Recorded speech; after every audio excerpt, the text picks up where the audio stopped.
दोस्तों सोचिए, अगर मैं आपसे कहूं कि भारत ने अपने ही रेगिस्तान के बीचों बीच एक ऐसी लाइन खींच दी है जिसे देखकर पूरी दुनिया दंग रह गई है, तो क्या आप यकीन करेंगे? जी हाँ, ये कोई साधारण लाइन नहीं, बल्कि एक ऐसी तकनीकी क्रांति है जिसने थार के बंजर रेगिस्तान में जीवन की एक नई नदी बहा दी है। कभी जहां सिर्फ तपती रेत और झुलसाती हवाएं होती थीं, आज वहां दूर दूर तक हरियाली की एक नई कहानी लिखी जा रही है। सैटेलाइट तस्वीरों में यह दृश्य किसी चमत्कार से कम नहीं।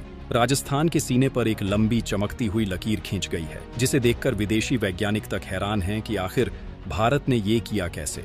यह कहानी है भारत के थार वाटर रिवाइवल मिशन की, जिसे लोग अब मानव निर्मित नदी भी कहने लगे हैं। दोस्तों, जहां पूरी दुनिया पानी के संकट से जूझ रही है, वहीं भारत ने रेगिस्तान में पानी बहाकर दिखा दिया है कि अगर इरादा मजबूत हो तो प्रकृति की सीमाएं भी झुक जाती हैं। लेकिन सवाल ये उठता है, आखिर कैसे, आखिर कहां से आया इतना पानी, और क्यों भारत ने अरबों रुपए खर्च कर रेत के बीच पानी की एक विशाल लाइन बिछाने का फैसला लिया? तो चलिए इस रहस्यमयी और अभूतपूर्व मिशन की गहराई में चलते हैं। लेकिन आगे बढ़ने से पहले, अगर आपको यह भारत का बढ़ता कदम गर्व से भर देता है तो इस वीडियो को लाइक कीजिए और कमेंट बॉक्स में जय हिंद जरूर लिखें।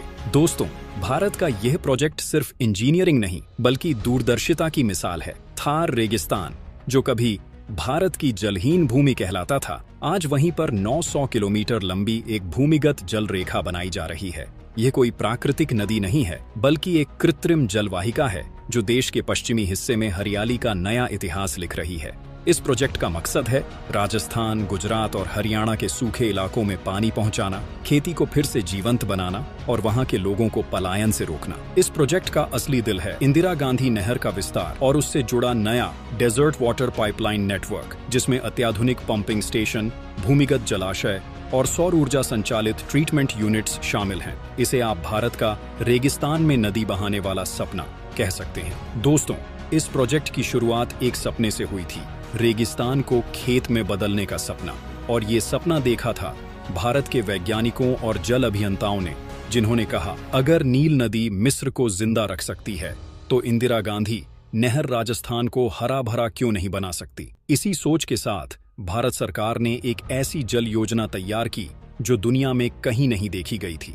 इस योजना के तहत पंजाब और हरियाणा के सरहदी इलाकों से पानी को इकट्ठा कर भूमिगत पाइपलाइनों के जरिए थार तक लाया जा रहा है। इस सिस्टम की खास बात यह है कि इसमें कोई पारंपरिक नदी नहीं है, बल्कि लाखों लीटर रिसाइकल्ड और ट्रीट किया हुआ पानी रेगिस्तान तक पहुंचाया जा रहा है।